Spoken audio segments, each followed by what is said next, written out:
Let's prepare ourselves. Amen? Ang saya lang tingnan pag nagkakasama-sama. Amen, diba? Hindi po natin ipipigilan ang ating nagkakasama. Amen?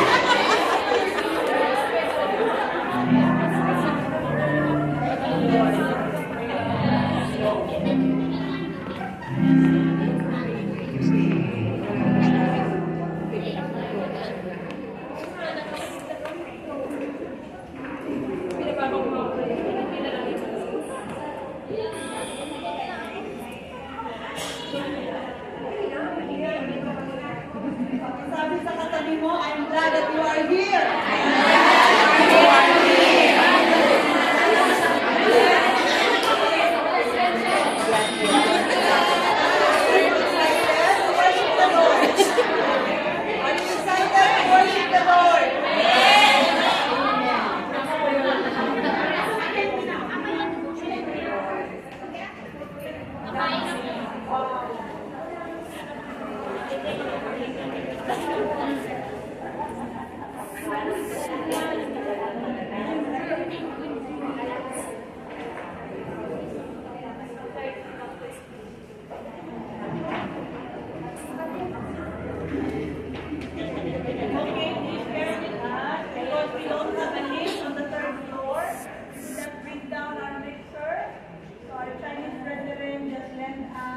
Analog one, and we're still adjusting.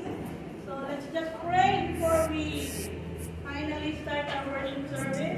Pray for victory, pray for provision, pray for God's protection ang ating mga kababayan who are victims of the flood. So let's just praise them to the Lord, okay? From the bottom of our hearts, let's pray together, okay? Let's pray together. Hallelujah. Oh, Rabaya Shikia, Rababakandao. Jesus, you are Lord over the earth, oh God. You are Lord over the Philippines. We thank you, Lord, that we can come to you just as we are. We pray for more help, oh God, that will be received by our kababayan, Panginoon, sa Cebu, sa Luzon, sa Negros, in every part of our country, Lord, where people are affected with this typhoon. We declare victory over our service today. We are hungry of your presence, O God. We are desperate, Lord. And we come to you, Lord. Hallelujah, just as we are. Bless our worship team, all the pulpit ministers, our dancers, Lord. Every person, O God, from row 1 until row 4, that in unity, Lord, we are going to give you the highest praise. Let's thank the Lord. Hallelujah. Hallelujah.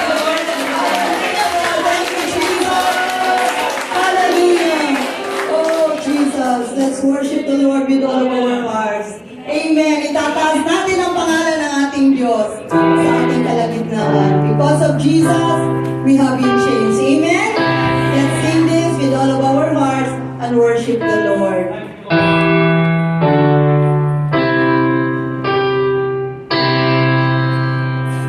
You made the covenant with me.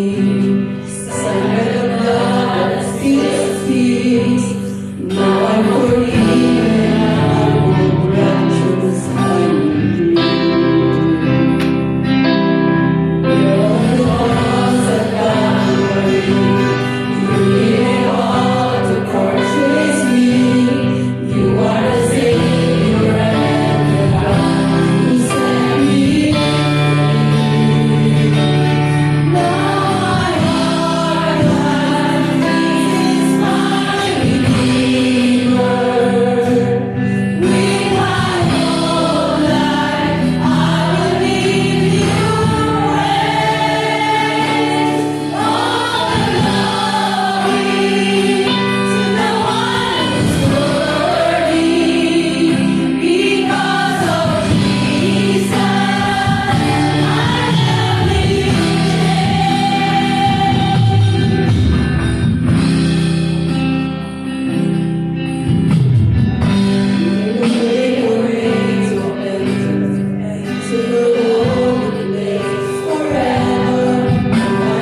in Jesus' name. Amen. Amen. Hallelujah. Our scripture reading for today is taken from the book of John chapter 20, verse 21. Again, Jesus said, "Peace be with you. As the Father has sent me, I am sending you." This is the word of our God.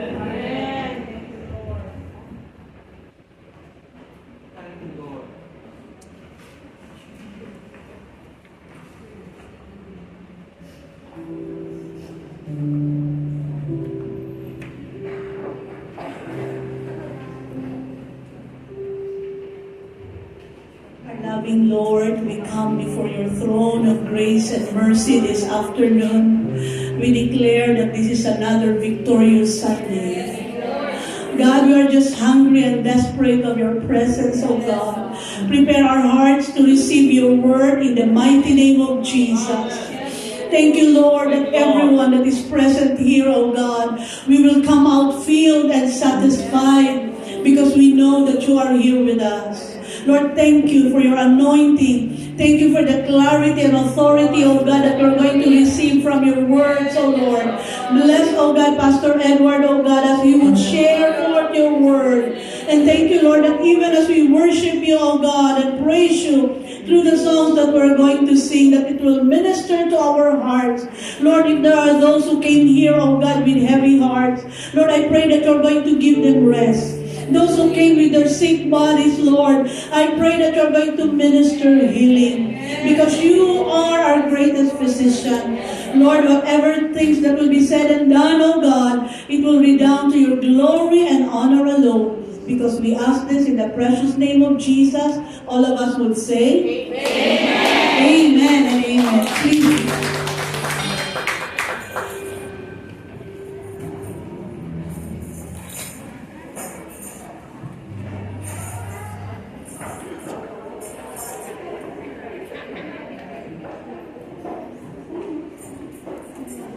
A very good afternoon to everyone.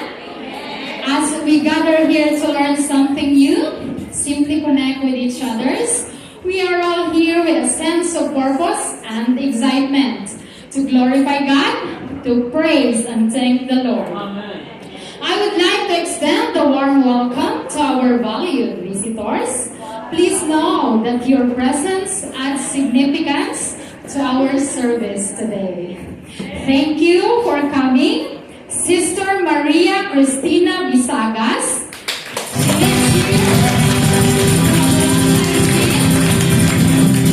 Invited by Jennifer Orlandez. Thank you, Sister, for coming. Our next visitors, we are so glad that you are here, Sister Charlene Lavaque.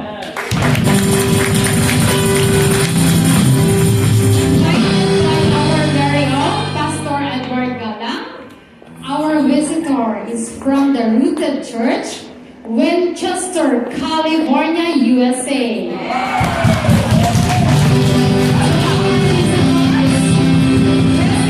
Living Spring Foursquare Gospel Church, pastored by an amazing couple, Reverend Edward Gala and Reverend Rachel Sereno Gala.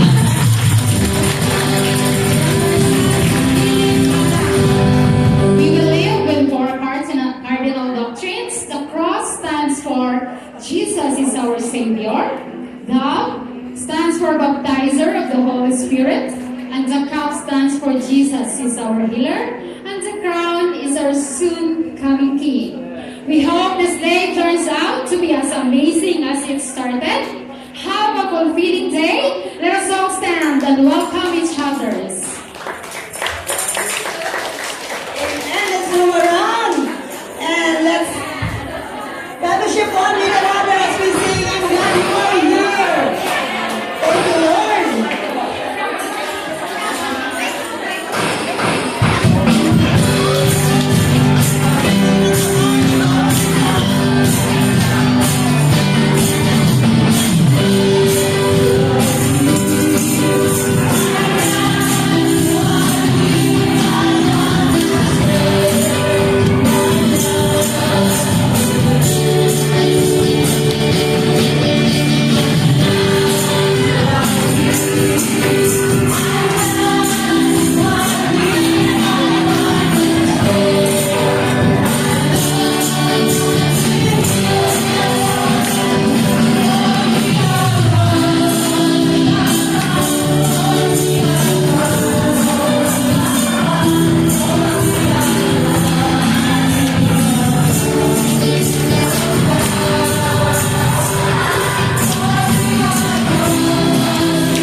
Patuloy ka namin itataas, Panginoon. Ikaw ang Diyos na nagbibigay sa amin ng lakas. Ikaw ang nagbibigay sa amin ng katagumpayan. And Lord, we are here to worship the name of Jesus. You are great, you are mighty. In all of our hearts, Lord, we will worship you. Thank you, Jesus.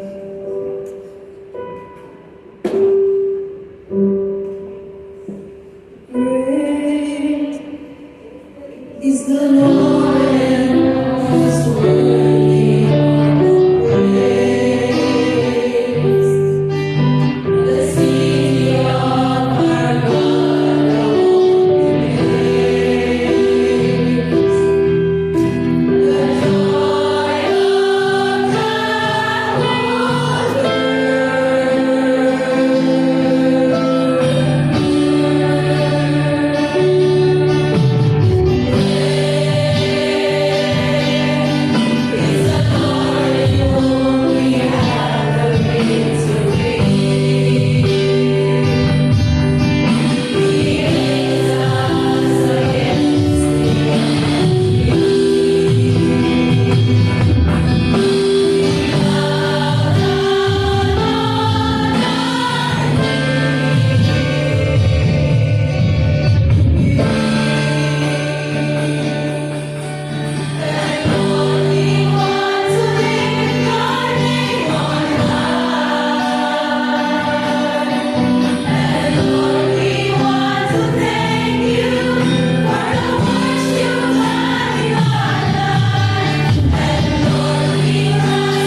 Lord God, because you are the Lord God providing every need of your people.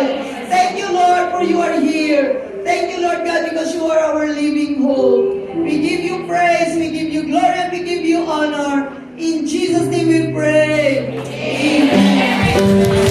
Hallelujah. Thank you. God bless you.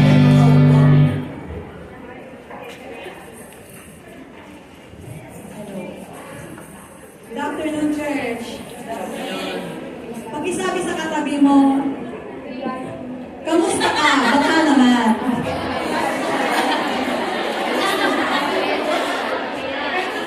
So, nanakamustahan po ba kayo kung kayo utang or vice versa, kinakamusta kayo dahil may mangungutang sa inyo? So, ako po yung tao na pag may mga friend po ako sa social media na hindi ko nakikitang laging active, kinakamusta ko po sila, hindi dahil mangungutang ako. So, I came across to a sister na dating member din po ng ating simbahan. So, ang tanong ko sa kanya, ate, kamusta ka na? So, I feel sad doon sa sagot niya na ang sagot niya, hindi na ako nagsisimba kasi half day na lang yung day off ko. At hindi na din ako nagbibigay ng tithes kasi tinutulungan ko yung kapatid ko at mga pamangkin ko. So, nasasad ako doon sa sagot niya na noon, isa din po siyang pulpiters to encourage everyone to give their tithes and offering. So, it is easy to agree sa sinabi niya. Di ba? Dahil kami po ni Brother Bin sa sitwasyon po namin, malaking bagay na hindi kami magbigay ng tithes and hindi kami magpunta ng church because yung income namin is kulang doon sa binabayaran namin dito in order to stay in Hong Kong. Where in fact po, kahit po yung anak namin, allowance ng anak namin, and even her tuition fee, hindi na kami nakakapagpadala. But thank God kasi sa wisdom na binigay niya noon because we are patuloy kaming nagbibigay and nung time na we are in plenty, we save up. That's why may madudukot kami ngayon na time na kailangan namin ng pera. So, ang sabi doon sa Matthew 6:33, but seek ye first the kingdom of God and all His righteousness, and all these things shall be added unto you. Sorry. And true enough, the Lord provides. And by His grace, we are still here. Dahil po sa ang sabi niya, ipoprovide niya lahat. So my dear brothers and sisters, hindi ko alam kung ano yung sitwasyon nyo. I don't even know kung ano yung status nyo financially. Meron lang tayong dalawang choices. To obey His word and enjoy His promises in the future or neglect His command and suffer the consequences. So kung ano man po yung choice nyo, it is between you and the Lord. Amen. Let us pray. Dear Heavenly Father, indeed Lord, you own everything, O God. Pag-aari mo lahat ng meron kami, Panginoon. Kung kaya kami naririto, it's all because of your provision and of your grace, O God. Lord, we come before you today, Panginoon, praying that you open our hearts, Lord. Give us the desire to obey you, Lord, no matter what, O God. And Holy Spirit, empower us. Dahil mas madali ang hindi sumunod kaysa sumunod. Because of you, Holy Spirit, we will be able to obey if you empowered us. Salamat, Panginoon, sa mga biyayang ipinagkaloob mo, O God. Lord, bless this church. Bless our pastors. Bless our finances, O God. Bless our family, Lord. And bless even this Hong Kong, Lord, who is you use as a channel of blessing sa aming lahat, Panginoon. Lord, to you all the glory. And we claim, Panginoon, your provision as kasagutan sa mga pangangailangan namin, O God. In the mighty name of Jesus, in Jesus' mighty name we pray. Amen and amen. Bless her, O blessing.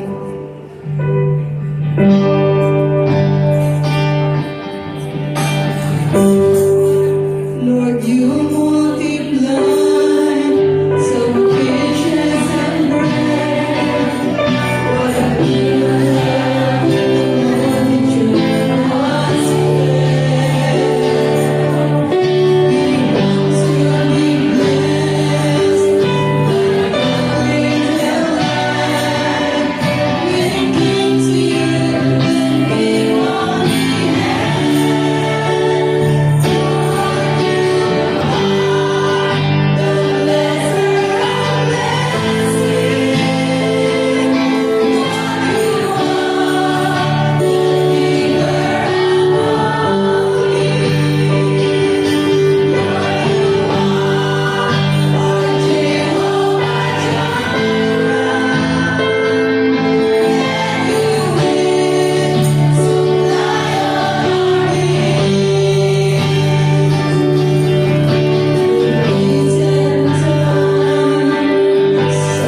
blesser of blessings.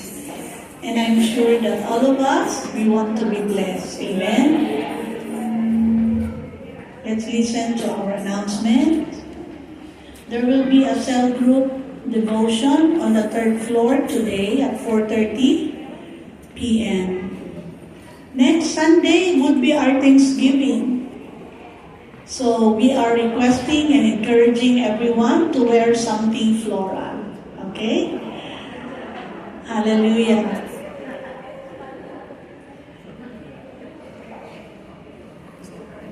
After the celebration on Sunday, we are requesting that each ministry will bring their Thanksgiving basket or box to the third floor after our celebration.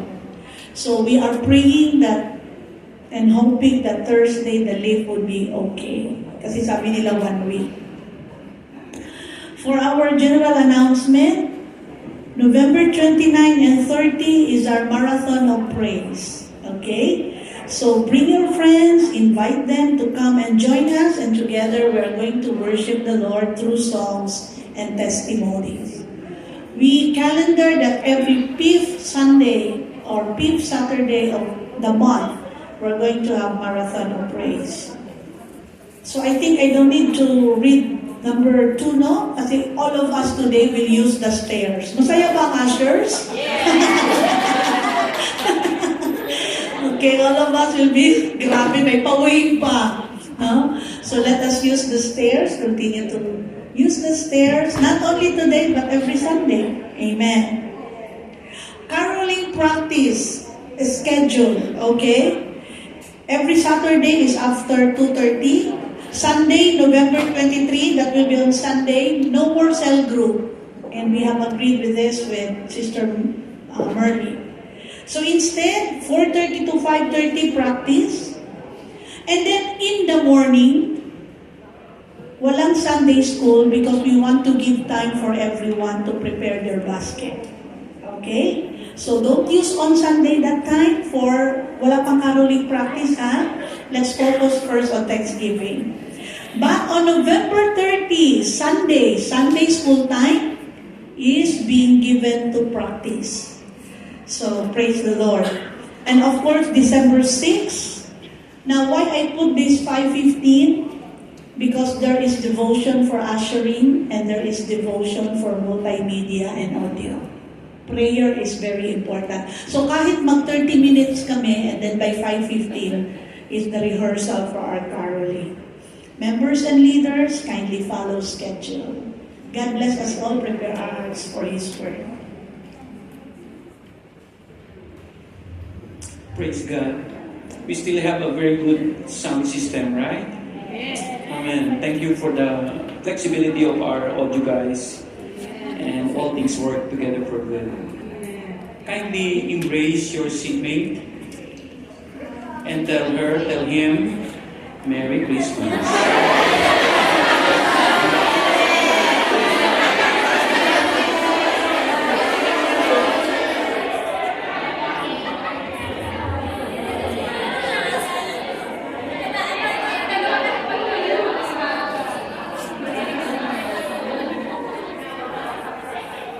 If you are convinced our God is so good, shout a louder amen. Hallelujah. We still have one additional visitor, and she is Sister Mary Ann Kutora. Sister Mary Ann, welcome to our Living Spring family. Thank you for joining in our worship, and she is being encouraged by Sister April to join our worship today. Thank you, Sister April. And I know that everybody is excited. Why? Because every Sunday is a wonderful day filled with the Spirit. Thank you, Chief, for leading us. And truly, if the Lord is here, then we are confident that things are going to be fine and okay. Because, hello, He never leaves us nor forsake us. And in times that we are in need, He is there. He is our Jehovah Jireh. He is meeting our needs, and He is strengthening us emotionally and healing us physically. Amen, Sister Leah? Take note, another week today. Praise the Lord. Napansin ko nga medyo tinititigan na lagi ni Heidi na parang si Heidi gusto na rin. God is good. Amen. And Charlene is here. Remember, she's Pastor Arlene and Gigi who sang a duet before? She's the daughter.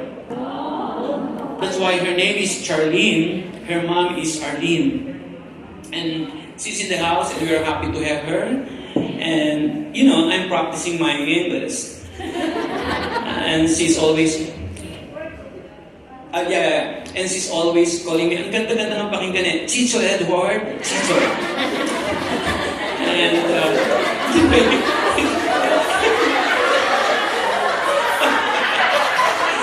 and she said to me, Chicho Edward, it's not Chicho. It's Chicho. So I'm always teasing her. And the way she's calling Pastora, Chicho Raquel. Wow. And Charlene, so happy to have you here. I know that you are enjoying Hong Kong and praise God for the wonderful weather because when you arrived, the weather changed. And would you like to come here and say some words of greetings to your mom's kababayan and your kababayan? Charlene was born in Papua New Guinea because her parents used to be missionaries in Papua New Guinea, but two of her sisters were born in the Philippines. Come on, Charlene, say some words of greetings. Hello po, everybody. Thank you so much for welcoming me here. I'm so grateful to be here and to be able to visit your church. And I know my mom really enjoyed fellowshipping and being able to join your church, so I'm grateful to also be able to visit. And for the hospitality of Chicho.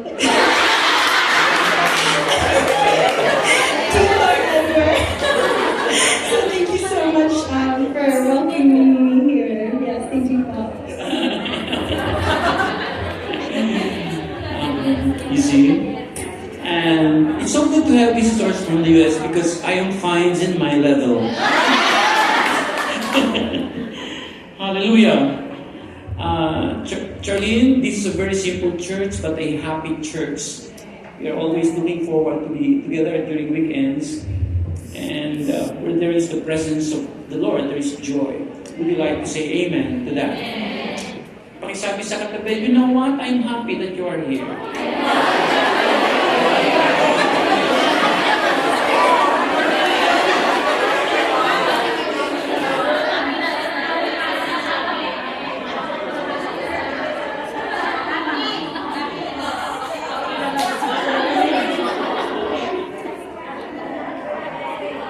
And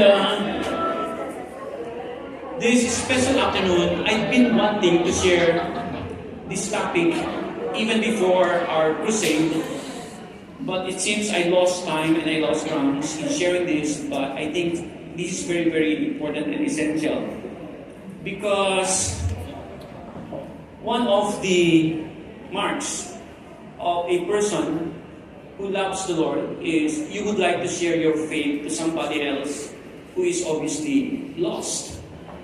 Because as what the Bible says, all of us, we have the assignment to go and preach the gospel for, let's face it,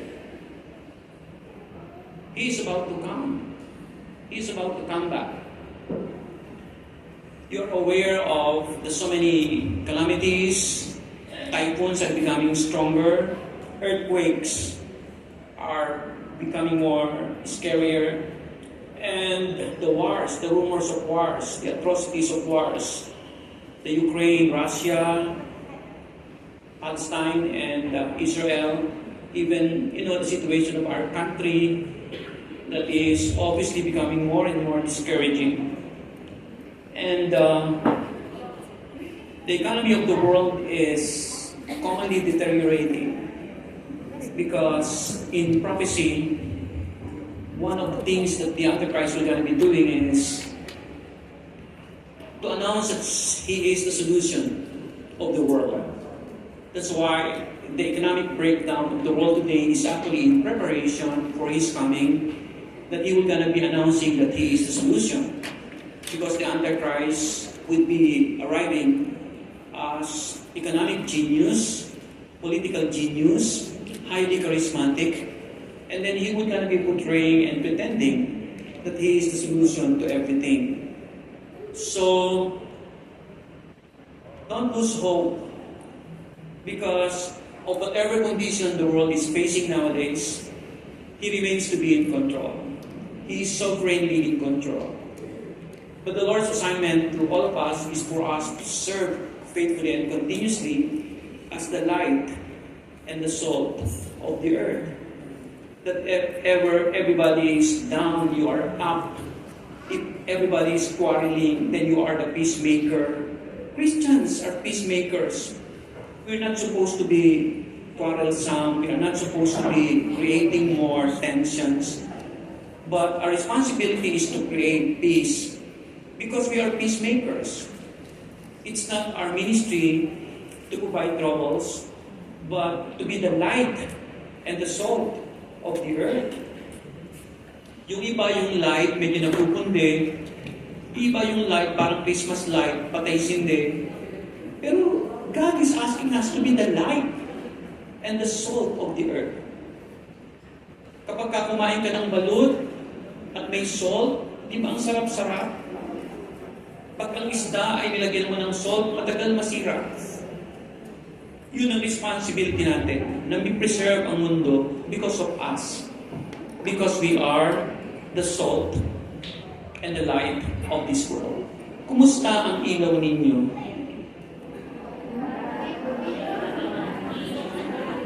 Kumukuti-kuti ka? Pagpapasko na, dapat kumukuti-kuti ka. Minsan mahina ang ilaw natin, pero nai-ignite naman yun eh. Napapalakas naman ulit yun, na parang ganito. Yun ang tawag natin sa mundong ito, to serve as light and salt of the earth. So, I decided to discuss this. I have 9 points, but I'll be discussing this quickly. I'll ask the permission of Charlene if I can speak Tagalog. Kasi po yesterday, I was not prepared to talk in English straightly. Kasi nakita ko hanggang nga pala siya. Pero sabi niya, Chicho Edward, you're not supposed to be pressured to speak in English because she can understand 20%, right? Example ni Charlene, talaga, diba ang gandang pakinggan pag siya, pag tayo, pag taga-bukid, talaga. Pag si Ate Emi yan talaga. Why Christians should evangelize? Excuse me. And today, we have some vacant seats. But there was a time that we prayed that the Lord will not be filling these vacant seats with people. Because there are so many people who are waiting outside and they are lost. So, our assignment is to actually fill in the gaps and the vacant seats kasi there are so many things that are happening in the world today because they don't have Christ. If you don't have Christ, ang bilis mo ma-discourage. If you don't have Christ, wala kang tunay na kapayapaan. If you don't have Christ, you are lost. If you don't have Christ, you are so weak.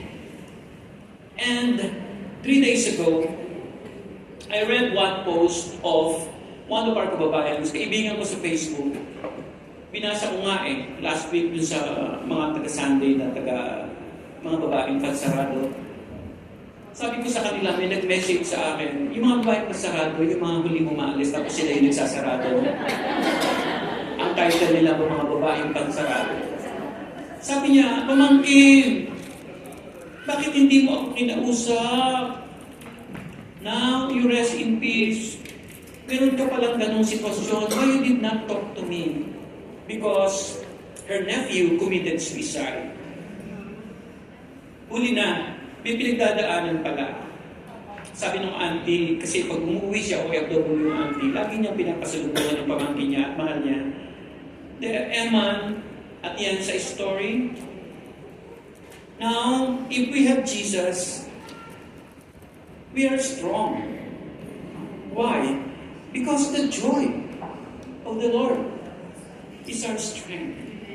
We are always supposedly shining in anticipation and excitement for the simple reason that one of the marks and one of the fruits of the Lord's Spirit is joy. Unspeakable joy. That's what the Bible says. Even though we have some trials and we have problems, we can overcome that. Trials are there, typhoons are there, storms are there. But we can laugh it out for the simple reason that He never leaves us nor forsakes us. Would you like to say a louder amen to that? Amen. When on Facebook, buti ngayon everything can be video. Nakukunan. May tatlong bata, during the typhoon, the mother said, go under the bed. And the two sisters and one brother, they obeyed their mother at nagpunta sila sa ilalim ng papag. They hid under the bed. And the mother captured it on camera. And I remember that there was a strong typhoon in Nueva Ecija before that we had the same scenario. Sabi ng nanay ko, go under the bed, 5 kaming magkakapatid. And we hid under the bed. And we were so happy, nagtutuksuhan pa kami when we were under the bed. And then all of a sudden, the entire roof of our house was blown away and went at the back of our house. So when I saw that, I remembered our scenario. So if you were able to face such kind of strong trials in your life, the next time that you are receiving news that you are going to face more trials and typhoons, you are not that more afraid for the simple reason that you survived already.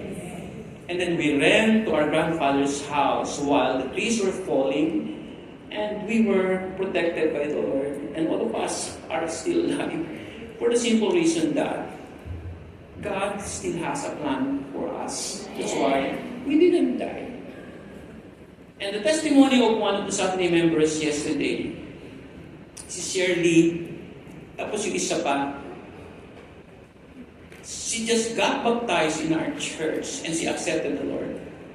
You know what? In their place now, every house that surrounds their house collapsed.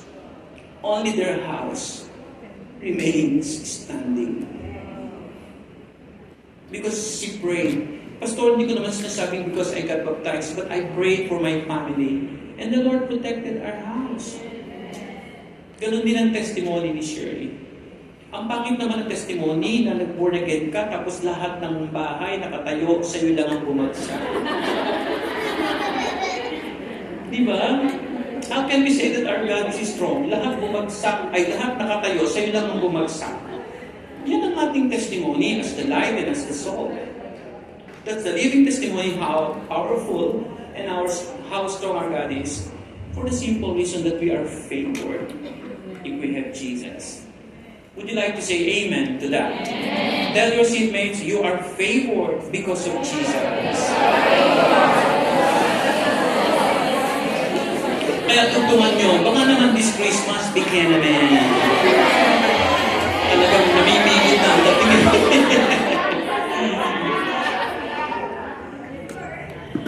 Why Christians should evangelize? Let's go to number 1. Medyo hindi ko maano dito sa iPad ko. Let's go, so I'll depend on the PowerPoint. Number 1, because Jesus commands us. It's not a request. He commanded us to share the gospel. In John 20:21, the verse that we read, and eventually John 14:12. Again, Jesus said, everybody read, peace be with you. Louder. As the... Maganda tayo. Sabay-sabay tayo. Kasi ang church natin united. Everybody read. John 20:21. Louder. Again, Jesus said, peace be with you. As the Father has sent me, I am sending you. That's an emphatic command. He said, because the Father has sent him, so now He has the authority to send us. He dwelt among us. He gave us freedom. And He saved us. So the fact that He obeyed His Father to share the gospel to those people in His generation, He said, I am also sending you. Imagine if everybody today is down because of the typhoon, series of typhoons that we experience. Whenever you say to her or to him, do you know that Jesus loves you? Imagine the encouragement and the life that you are going to show to her or to him. Because that's what they are wanting to hear. Some words of encouragement and redemption. Because everything that we are hearing nowadays, puro bad news. So if they hear something positive, that's very encouraging. 14:12, everybody read.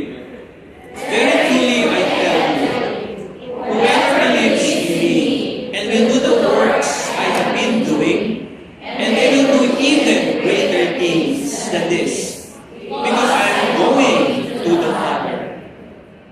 He was about to live, and He is delegating the responsibilities to us. So basically, why we should share the gospel? Because He commanded us. And the one who is asking us is the boss of bosses, the employer of employers, and the King of kings. There are so many things that are discouraging us, hindi ba? When we walk and when we go, there are times that we feel that they don't like us. Have you experienced that when you are in the train, they don't like to sit beside you? Or in the bus, they don't like to sit with you?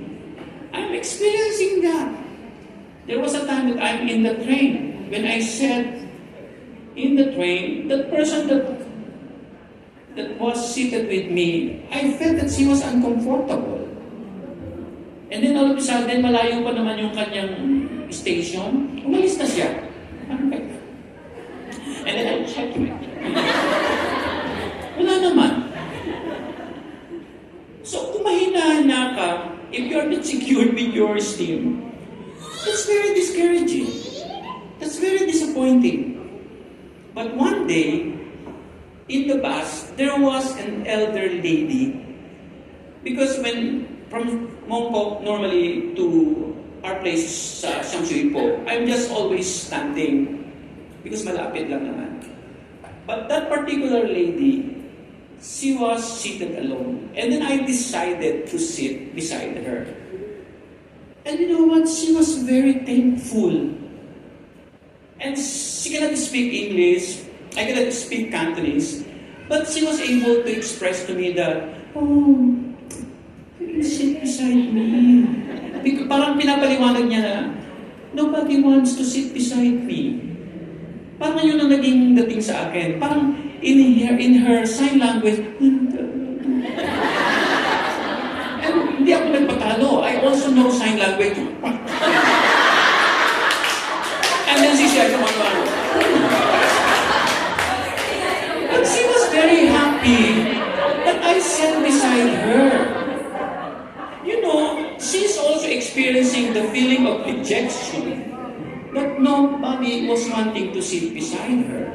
And then when I decided to sit with her, she was so happy because I know she felt that she was accepted, not being evaded, and not being discriminated. That's our responsibility. That's our job. So let's remain to be positive. Kung alam ko lang kung paano magsalita ng Chinese, I would begin to share the gospel to her, that Jesus loves her. Amen? Amen. Na-experience niyo ba yun? Yes. Madalas, no? But then, because of the Lord's strength, we are not succumbing easily to discouragement. Because Jesus is with us. Next. Number 2, Because we owe the gospel to all men. In Romans 14:15, everybody read. If your brother or sister is distressed because of what he ate, you are no longer acting in love. Do not by your eating destroy someone for whom Christ died. What's the meaning of this? Because in the Old Testament, there are so many controversial food that they were not eating because God said so. Like for example, blood. The Bible is in the Old Testament was very strict when it comes to blood because blood symbolizes life. So in the Old Testament, do not eat blood. But in the New Testament, Paul said, everything that you are eating, once you prayed for it, it's sanctified. So naging controversial. Sabi ni Pablo to solve that, if somebody is eating blood, if somebody is not eating blood, and you are eating blood, because you love that somebody, at may stumble siya, don't eat, because you love the person. Another example, balut. Ang balut po kasi may dugo sa loob, kaya classified siya as pagkain binigti. If you are not eating balut and I am eating balut, if she is going to be stumbled, for the love of her, I'm not going to eat. Pero sabi kasi ni Pablo, walang masamang pumapasok, marami ang masamang lumalabas kasi nagmumura tayo, yung mga ganun. But for the sake of my brother or my sister, if he or she is not eating balut, I want it in front of her. Ako personally, kumakain po ako ng balot, ang sarap na eh. Pero pag may hindi kumakain, for the sake of your love to her, huwag na lang. Pag diniguan, pag walang putong puti, hindi masarap yun. Kasi ang tatay ko, pag tinola, talagang ginaganyan-ganyan pa niya yung blood, inahati-hati sa amin. Because you love your sisters or you love your brothers, for the sake of them, huwag na lang. But in your privacy, pray for it, and then you will eat. Another example, food being offered to idols. Di ba your employers, they are offering paisan?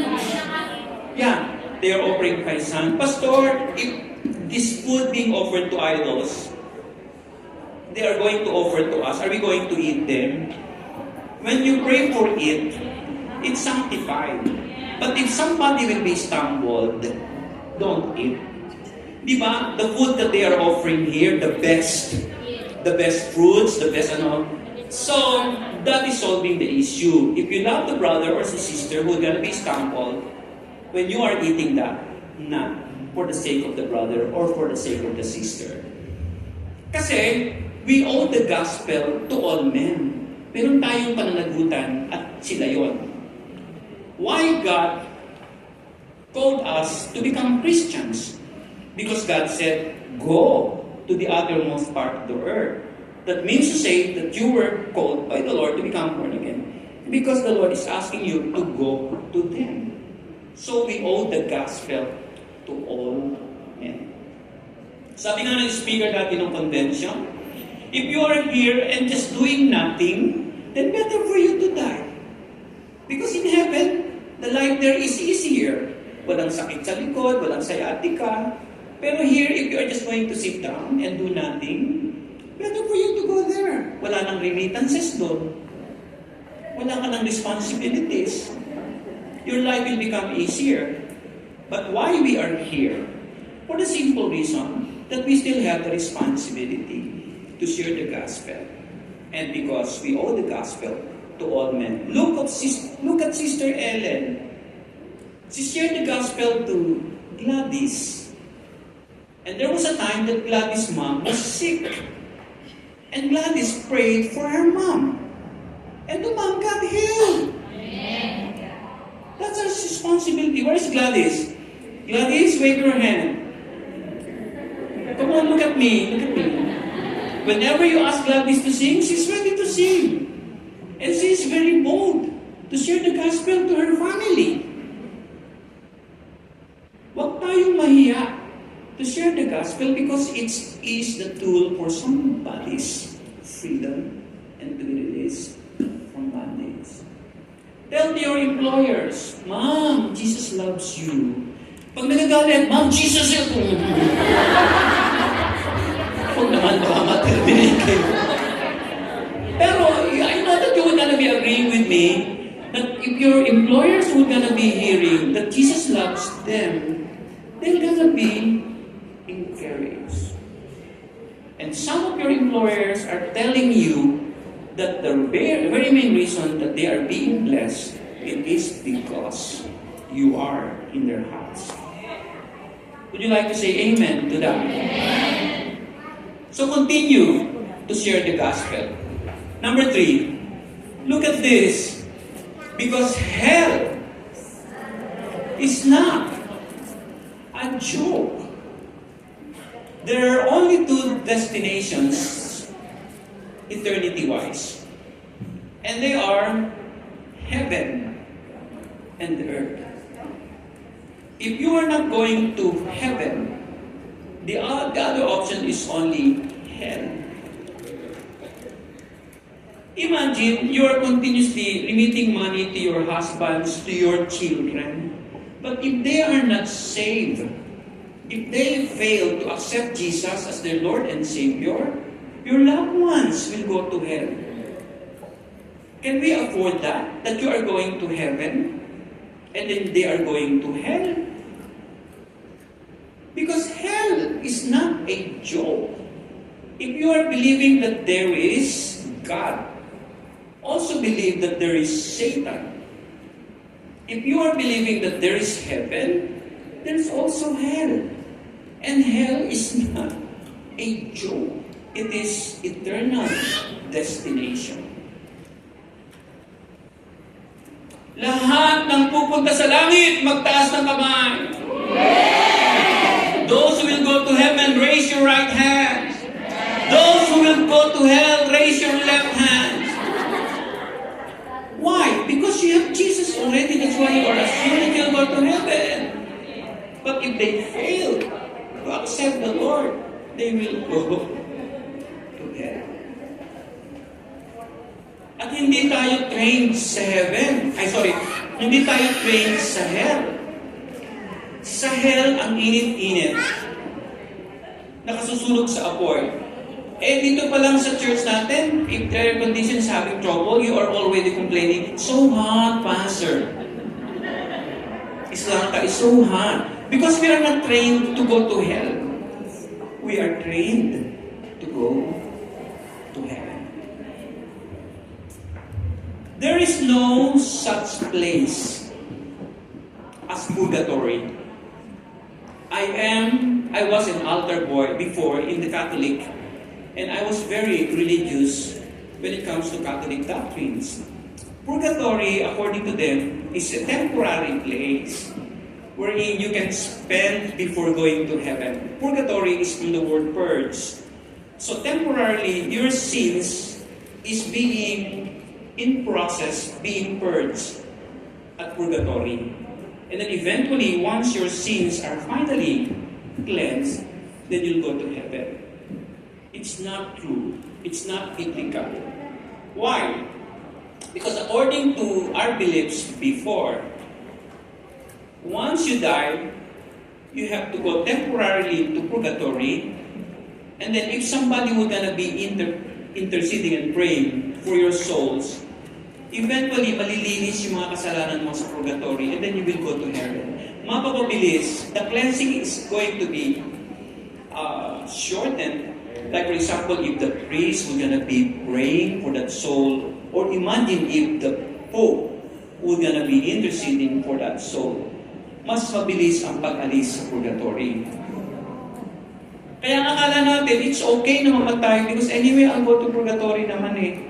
And in purgatory, eventually I'll go to heaven. It's not true.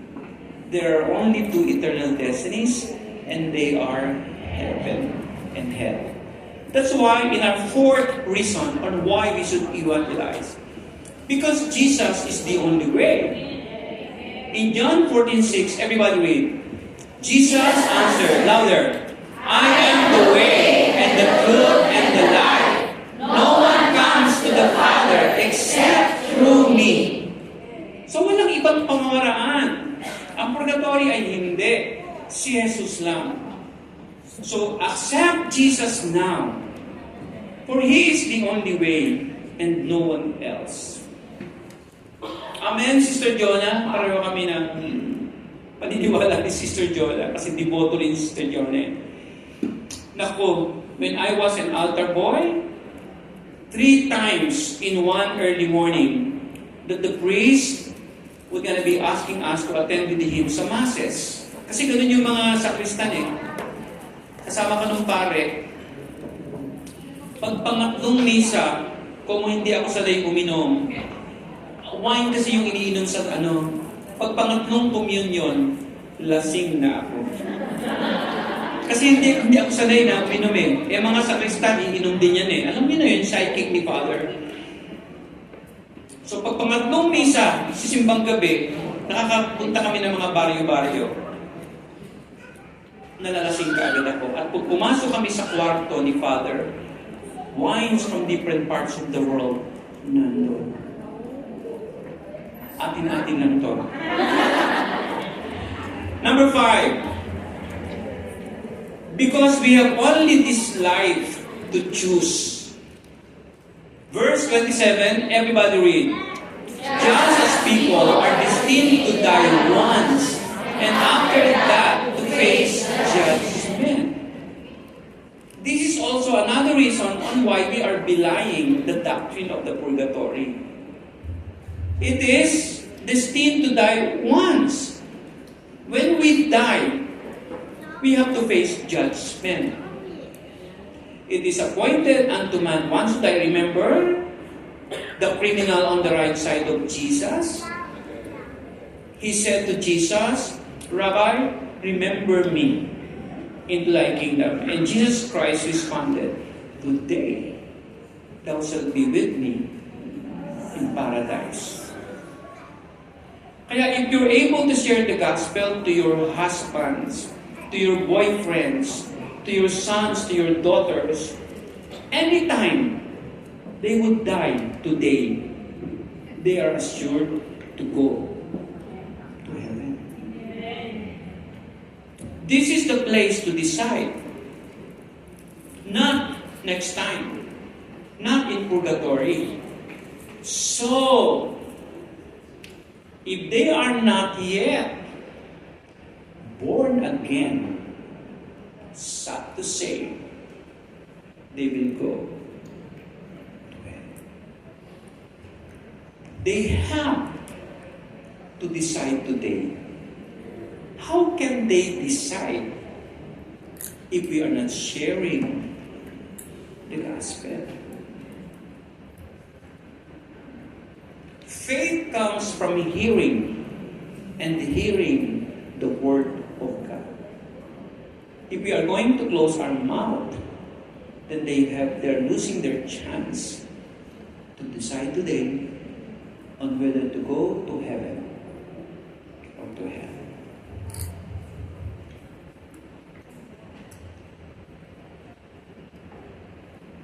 Bakit tahimik? Alam ko, ang laman ng mga isip nyo ngayon, yung asawa mo, ang anak mo, yung kapitbahay mo, employers mo. We have 6 billion population in the world today. 116 million Filipinos based in the Philippines, not counting Filipinos around the world. And most of them are going to hell. We are the only Christian nation now in Asia. But sad to say, the most corrupt. If they are truly loving the Lord, our political governance, we're gonna be doing that to Filipinos. You know what I'm talking about. Because there is no genuine conversion by the heart. Only they are very religious, not truly loving one another. So we have the responsibility. Akbayan ng katabi at sabihin mo sa kanya, sa langit tayong dalawa.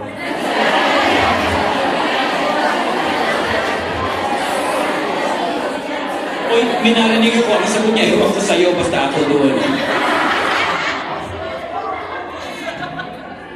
Number 6, because man's greater need is peace with God. Ang tunay na kapayapaan ay tanging kay Jesus lamang matatagpuan. Ang ibon nakakakantayan kahit may bagyo. Birds can still sing even though there is typhoon. So even though we still have trials and typhoons in life, we can still manage to sing. And Filipinos, we love to sing. The karaoke capital nation in the world.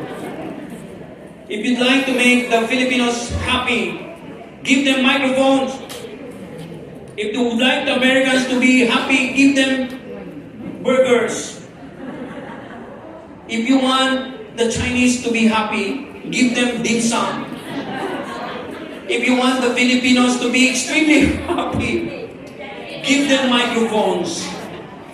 Non-stop concert. We are championing in practically all the singing contests in the world. A Filipina was declared champion in Israel, X Factor. Wow, alam ko ito, no? Another Filipina won in Romania. Sofronio Vasquez won in America. Lately, Jessica Sanchez won in America's Got Talent. Because I'm strong. Silent. Perfect kayo.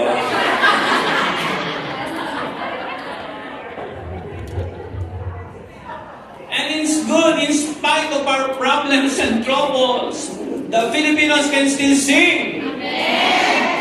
Kailan ulit kayo mag-duet? LJ, Shani. Wag na yung mami ninyo. Okay na. Pasayawin nyo na lang si Ate Amy. Kailan kayo mag-duet? Arvelin, Jico. Ha? Bakit na naman Pag narinig mong kumanta si Jico, hallelujah. Mag-hallelujah ka talaga. Nasaan na si Brother Ariel? Lahat ng ikaw, you have trials today. Raise your hands. Come on, realistic naman yan. If you have trials today, raise your hands. But you can still sing. Raise your hands. Walang tatalo sa atin. Kaya nga sabi ni Pastora, si Leia, napakalaking light niyan sa atin. Tingnan nyo. Bakit ba? Cancer, nasan ka? Wala. Kinaiingitan kasi nga iba-ibang wigs.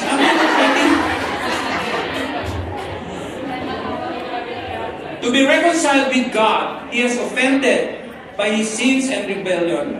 Once there is reconciliation, there is peace. May kapayapaan sapagkat reconciled tayo with the Lord. Yan ang hanap ng mundo ngayon kapayapaan. Next, we have 2, 3 more. Because the good news is powerful. Romans 1:6. Everybody read. And you also among those Gentiles who are called to belong to Jesus Christ. And if Christ is with us, then who can be against us? In Jesus' name. We are classified as Gentiles because we are not Israelites. And God loves the world. And you are also among those Gentiles who are called to belong to Jesus. You are highly favored because we have Jesus. Allow me, Charlene, to share your testimony. Charlene was sharing to us that when she was in Dongguan, she was eating alone and she bought some food, but the food was not enough. And then there was this lady that she didn't know that all of a sudden offered to her her food. And she received a lot of food. Why? Because she favored. She's special, very special. And the lady didn't know her, but she gave to her her food. Remember, the Bible says, the birds are eating every day. But Jesus said, you are more important than birds, than sparrows. That's why we can also be favored to eat, and our needs are being supplied. That's how special we are. Why? Because the good news is powerful. If you have the good news, you are the most powerful person on earth. You can walk and then still smile. And then you can laugh. And then everybody was looking at you. Why you are laughing? No, I don't know. Because there's joy. That's why they cannot understand us. And in the church, you're coming here crying. Then when you go outside, you're there crying and smiling. But they cannot understand that we have this unspeakable joy. The joy that is coming from the Holy Spirit. Sinong masaya ngayon? Mas malakas na amen. Who are happy today? Why are you happy? I don't know. But because we have the joy that is coming from above. Hallelujah. Tell your seatmates, how can I live without you?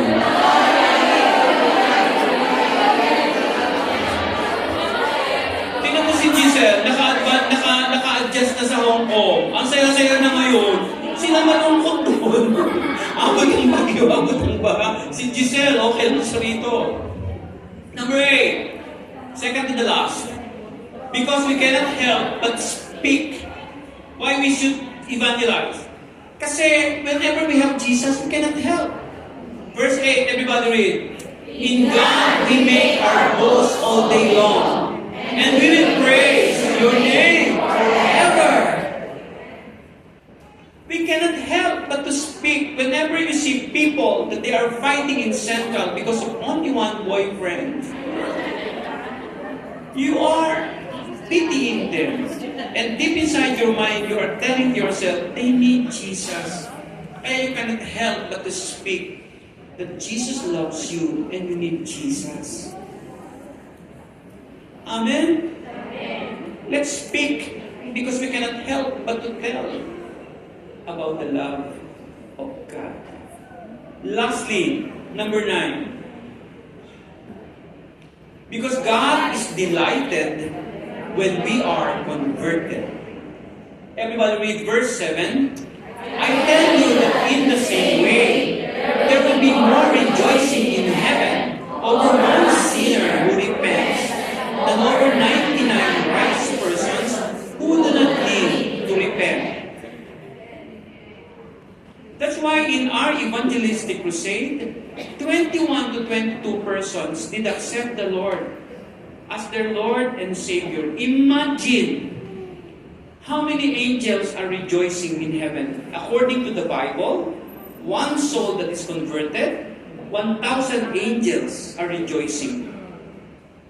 If 22 accepted the Lord in our crusade the last time, imagine there were 22,000 angels that were rejoicing in heaven because God Himself is very happy if souls are being converted to know Him and accept Him.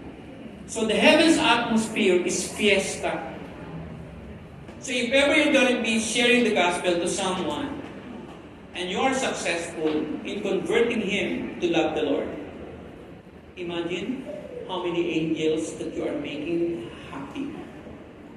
Because one sinner who repents, heaven is rejoicing.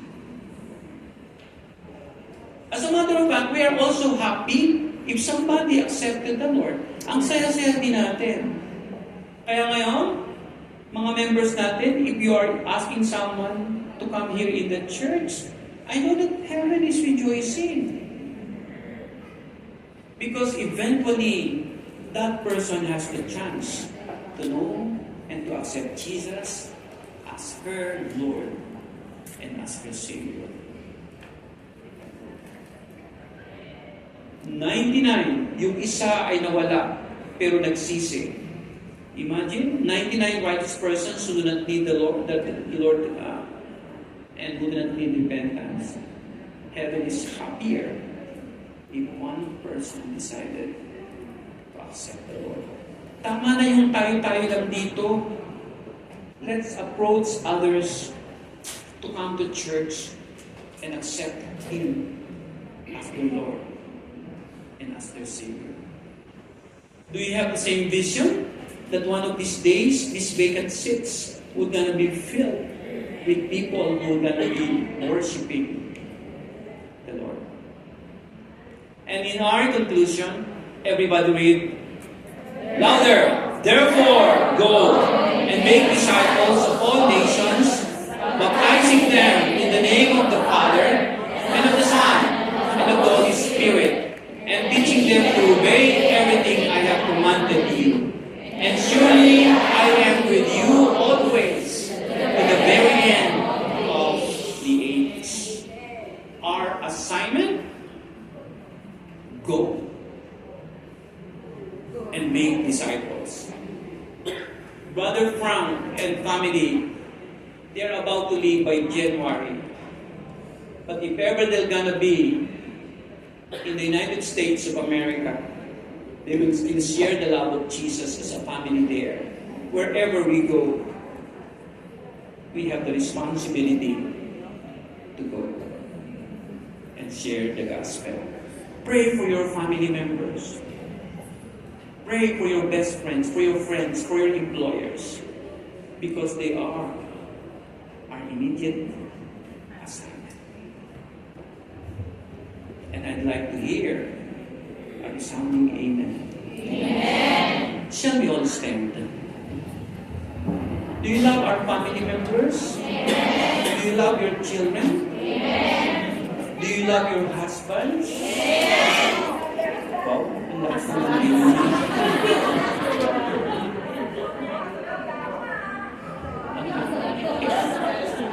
Silent, pati ka ng amen. Let's share with them. At alam ko yung iba dito, yung mga kaibigan nyo na dala nyo dito, you have a crown in heaven. Hallelujah. Chief, can we sing that song, I Speak Jesus, about Jesus? Michelle, kaya ba? Okay. Praise the Lord. Si Michelle, nakamupo na. Ready to mingle. Bakit walang amen? Wala, hindi halatang namatayan si Michelle kasi ang Lord, binigyan siya ng kalakasan.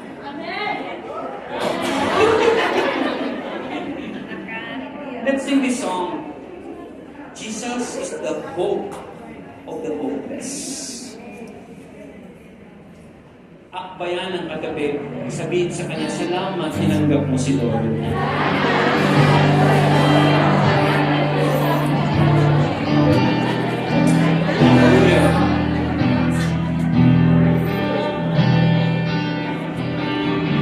Let's worship Him. He deserves to be honored and to be adored. Hallelujah. For He is here. Amen. I just want to speak the name of Jesus.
not given the chance yet to accept the Lord as your Lord and Savior, the Bible says salvation is today and not tomorrow.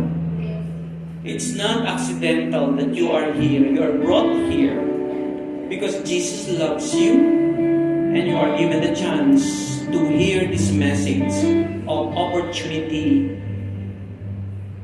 to accept Him as your Lord and as your Savior. Kung nandito ka while everybody's eyes are closed at mayroon kang conviction na isubo mo ang buong buhay mo sa Kanya, now is the time. Don't waste the opportunity. Probably tonight or tomorrow will be too late. Kindly raise your right hand. Tanda ng iyong pagpapababa na gusto mo siyang tanggapin bilang Panginoon at tagapagligtas ng iyong buhay. Nakikita ng Lord ang kamay na yan. Yes, nababasa ni Lord ang iyong puso na gusto mong isuko ang iyong buhay sa Kanya. Mayroon pa po ba? Itaas mo ang iyong kanang kamay at gusto kitang i-lead sa prayer dito na magsisignal ng pagsisimula mo paglakad with the Lord. Yes, hallelujah. The Lord sees those hands. Thank you, Jesus. Thank you, Lord. Mayroon pa po ba? At, excuse me, Sister Evelyn, yung katabi mo, kindly ask her. Sister April, yung friend mo, kindly ask her. Don't be embarrassed by this. At kung mayroon pa pong gustong lumapit to accept the Lord as your Lord and Savior, come here. This will gonna be the start of a breakthrough in your life. The decision that you will gonna be regretting in doing. Pwedeng sumunod kayo sa panalangin kong ito. Panginoong Jesus, patawarin mo po ako sa aking mga kasalanan. Tinatanggap kita bilang Panginoon at tagapagligtas ng aking buhay. Pagod na po ako mag-isa. Sabi mo, pag tinanggap kita, ikaw ay lagi kong nakakasama. Sinusuko ko sa iyo ang aking sarili. Ikaw na po ang maging hari ng aking buhay. At salamat po sa pagpapatawad mo lahat ng aking mga kasalanan. At sabi mo nga, pag tinanggap kita, ako'y isa na sa iyong magiging anak. Salamat po, Panginoon. Sa pangalan ni Jesus, ang lahat ay magsabi na. Thank you, sisters. Thank you. And the Bible says, now 2,000 angels are rejoicing because of these two humbling souls. Thank you. You may be seated. Shout Jesus on the mountains and Jesus on the streets. Jesus in the darkness over every enemy. Jesus for my family, I speak the holy name. Jesus. Let's shout it. Hallelujah. Shout Jesus from the mountains and Jesus in the streets. Jesus in the darkness over every enemy. Jesus for my family, I speak the holy name. Jesus. Thank you, Lord. Hallelujah. Your name is power. Your name is healing. Your name is life. Break every stronghold. Shine through the shadows. Burn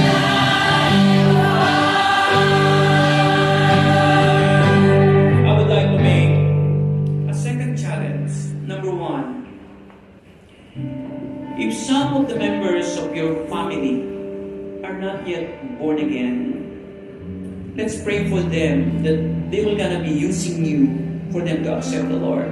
I'll ask you to come here in the front later. To those who are not feeling well, you are down, disappointed, discouraged because of the messes of this world, I'd like you to come for strength. If you are sick physically or even emotionally, I'd like you to come here. And at the same time, if members of your family are sick as well physically, try to represent them. And when you'll be singing this song once again, if you need as well financial breakthrough, come here and let's humble ourselves before the Lord, because He can meet all of our needs. He can save our families and loved ones. You may gusto kang masyaran, pero kailangan mo ng boldness and wisdom. Come here in front. Because the world is crying for peace. The world is crying for a Savior. And we have our Savior. Let the Lord use us. And I'd like to come you here one by one. And let's humble ourselves before the Lord. Lord, bigyan mo po ako ng lakas. Bigyan mo po ako ng wisdom. Nais ko pong ma-share at ma-save ang mga family members ko at loved ones. You are sick physically and emotionally, come here in front. Let's humble ourselves. You need financial breakthrough, come here. Nothing is impossible in the name of Jesus. Would you like to do that? Come here one by one. Shout Jesus from the mountains, Jesus in the streets, Jesus in the darkness over every end. Yes, Lord. Jesus for my family, I speak the holy name. To those who are seated, begin to pray. Hallelujah, hallelujah. Amen. Shout Jesus from the mountains, and Jesus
katabi, Manigo Bagong Taon.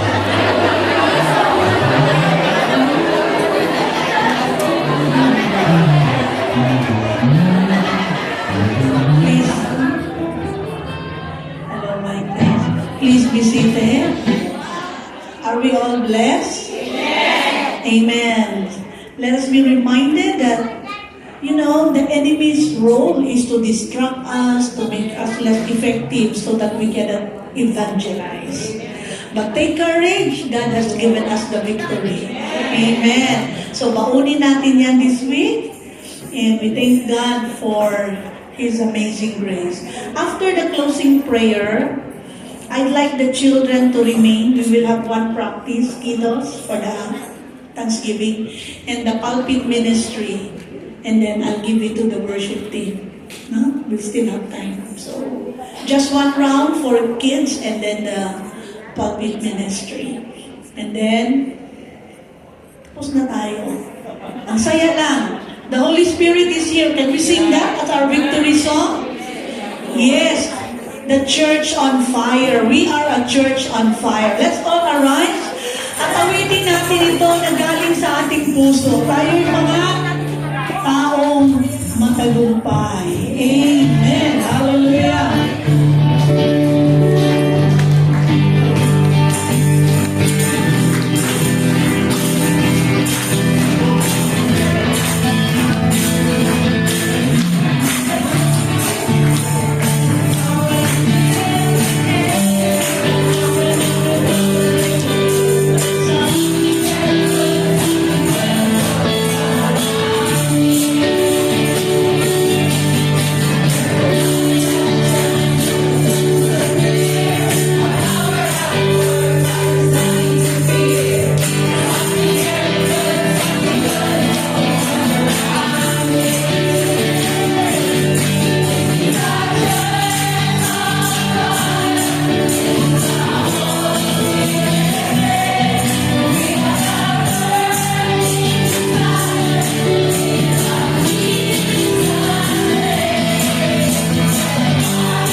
Oh, great and mighty God, thank you so much, oh Lord, for what you have done in our midst, oh God.